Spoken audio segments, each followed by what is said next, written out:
नमस्कार दोस्तों, कैसे हो आप सब। उम्मीद करता हूँ सब बहुत अच्छे होंगे। आइए शुरू करते हैं गुण संधि को बिना देरी के। आज गुण संधि ट्रिक के साथ हम लोग करने वाले हैं। 10 मिनट शो में आपका स्वागत है। गुण संधि रहने वाली है। गुण संधि की बुक की डेफिनेशन ये दी गई है कि ए या आ के बाद ई या ई आए तो आपका आई हो जाता है। इन दोनों में से कोई एक और इन दोनों में से कोई एक आए तो ये बनेगा। ठीक है, ए या आ इन दोनों में से कोई एक अगर इन दोनों में से किसी एक के साथ मेल करता है तो औ बनेगा। और गाइज ए या आ इन दोनों में से कोई एक जब री के साथ आता है तो अर बनता है। ये तो है किताब की डेफिनेशन। अब मैं आपको अपना तरीका बताता हूं कि कैसे आपको गुण संधि की इजी पहचान करनी है और कैसे संधि विच्छेद चुटकियों में करना है। ट्रिक बताऊं आप लोगों को, ट्रिक बता देता हूं कि इसकी ट्रिक क्या है। आपको कुछ नहीं करना है गाइज, एक काम करना है आप लोगों को। अगर शब्द के ऊपर, ठीक है, जो संधि शब्द होगा मैं लिख देता हूं संधि शब्द। ठीक है, संधि शब्द मतलब जुड़ा हुआ शब्द। संधि शब्द के ऊपर एक मात्रा, एक मात्रा, और एक मात्रा को हम कहीं कहीं पर एक कांटा के नाम से भी जानते हैं, एक कांटा। ठीक है, और एक कांटा कौन कौन सा होता है, एक तो ये वाला होता है और एक आपका ये वाला होता है। इन दोनों में से कोई भी मात्रा अगर वहां लगी हुई है जहां से शब्द अलग हो रहा है संधि शब्द में, तो वो आपका क्या बन जाएगा, गुण संधि बनेगी। अच्छा, एक नियम और इसमें आता है कि अगर आपको शब्द के अंत में किसी भी एक संधि, मैं लिख दूं यहां पर, या इसको छोड़िए मैं केवल शब्द लिख रहा हूं, दो तरीके से आता है वो बता दूंगा। शब्द के अंत में, शब्द के अंत में अगर आपको दिख रहा है गाइस, क्या अगर आपको दिख रहा है ऋषि, या तो इस तरह से ये आएगा आपको संधि विच्छेद में, या फिर आ रहा है आपको ऋषि इस तरह से जो कि संधि शब्द में आएगा। ये संधि विच्छेद में, ये संधि शब्द में आएगा। लास्ट में अगर ये शब्द आ रहा है गुण संधि। दो मात्राएं ये डबल काट मतलब सिंगल काटे वाले दो मात्राएं ये और ये एकदम खास पहचान है। अगर तीन पहचान लिया काम खत्म। एग्जाम्पल दिए गए, ये वाली मात्रा किस किस के मिलने से बनती है मैं आपको बता देता हूं। जो किताबों में भी लिखा हुआ है उसी को मैं शॉर्ट में लिखने की मतलब प्रयास करूंगा। इन दोनों में से, अच्छा मैं आपको क्लियर करके लिख देता हूं कि अगर ए प्लस ई के आ जाए या ए प्लस बड़ी ई आ जाए, दो प्रकार से ये बना। उसके अलावा या तो आ प्लस छोटी ई आ जाए या आ प्लस बड़ी ई आ जाए, तो चार प्रकार से ये मात्रा बनती है। ठीक है, हम इसको शॉर्ट में इस तरह से लिख सकते हैं जो कि लिखा हुआ भी था शुरू में कि ए या आ में से कोई एक आए और छोटी ई प्लस छोटी ई या बड़ी ई में से कोई एक आए, काम खत्म। औ किसके मिलने से बनेगा, या तो ए प्लस ऊ के मिलने से बनेगा, या ए प्लस बड़े ऊ के मिलने से बनेगा, या फिर आ प्लस छोटे ऊ के मिलने से बनेगा, या फिर आ प्लस बड़े ऊ के मिलने से बनेगा।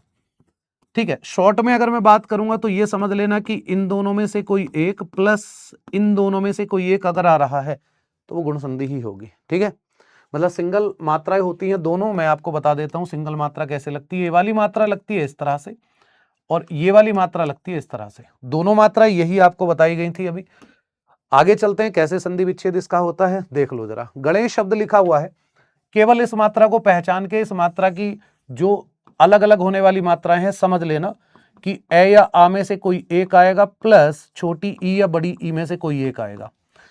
तो करना क्या है गाइस कि इसमें जिस अल्फाबेट के ऊपर लगी हुई होती है वहां तक हम लिखते हैं एज इट इज, और बाद में जो लिखा हुआ है उसको हम लिखते हैं एज इट इज, कोई चेंज नहीं करते हैं।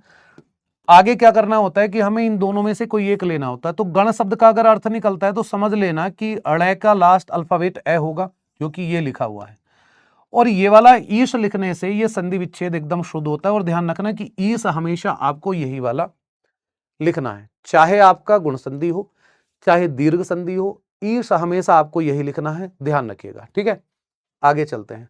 रमेश शब्द लिखा हुआ है, इसको फिर से हम लोग क्या करेंगे, इसको मात्रा अलग अलग कर लेंगे। किसमें, या तो ए या आ में से कोई एक आएगा प्लस छोटी ई या बड़ी ई में से कोई एक आएगा। और चूंकि मैं आप लोगों को बता चुका हूं कि ईस जो आपको लिखना है वो कौन सा वाला शुद्ध लिखना है, वो केवल यही वाला लिखना है। मुझे पता है बाद में ईस आएगा।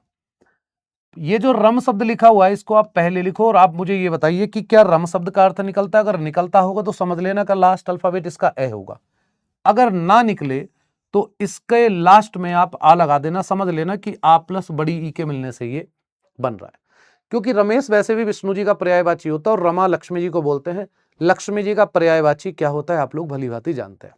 डन है, आगे चलते हैं। आगे देखो, जैसे हितोपदेश लिखा हुआ, तो इस सिंगल कांटा मात्रा को आप उठाओ और इसको इस तरह से देखो कि ए या आ में से कोई एक अल्फाबेट आएगा प्लस ऊ या बड़े ऊ में से कोई एक अल्फाबेट आएगा।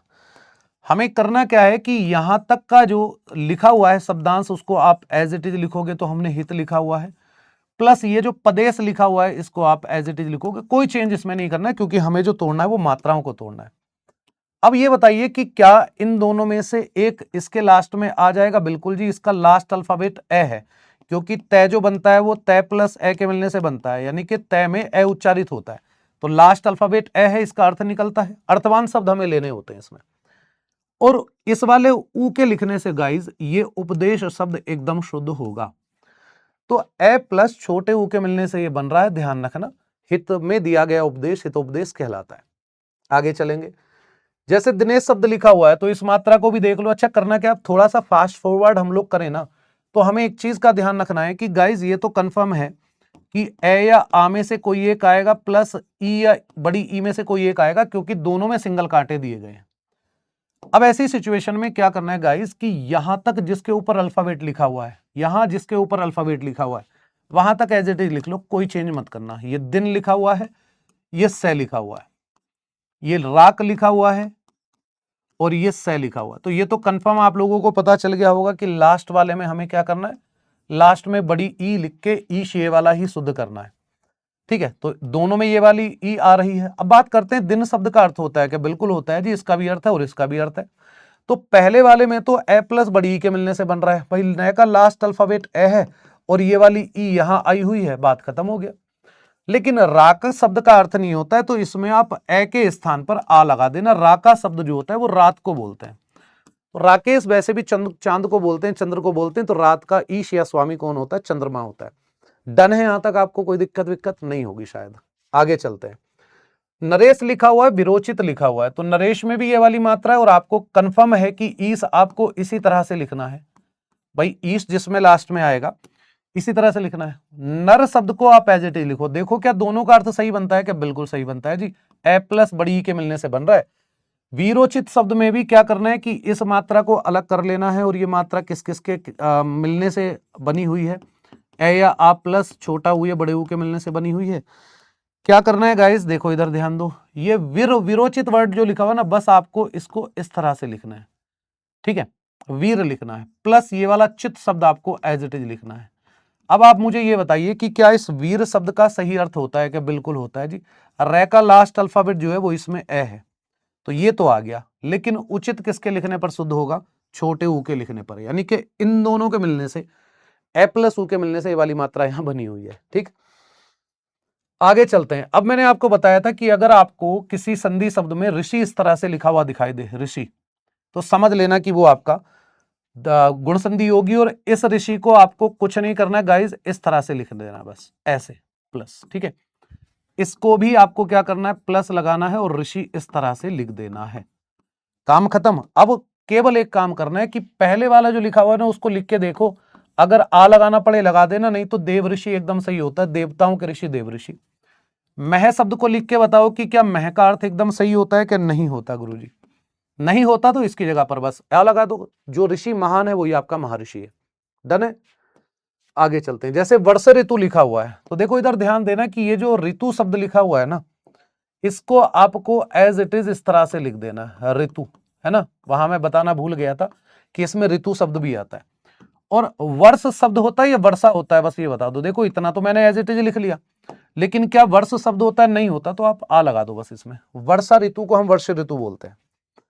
ऐसे ही बात करेंगे महोदय में, इस मात्रा से पहले वाला मह एज इट इज लिखेंगे, बाद वाला दय हम एज इट इज लिखेंगे, और मात्रा किस किस के मिलने से बन रही है आप लोग जानते हैं कि इन दोनों में से तो कोई एक आएगा प्लस इन दोनों में से कोई एक आएगा।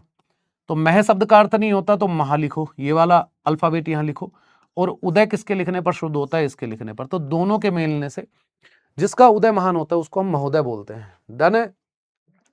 नेक्स्ट आपको अयादी संधि की वीडियो मिलेगी जरूर, आप लोगों को ये समझ में आया होगा, ऐसी मैं आप लोगों से उम्मीद करता हूं।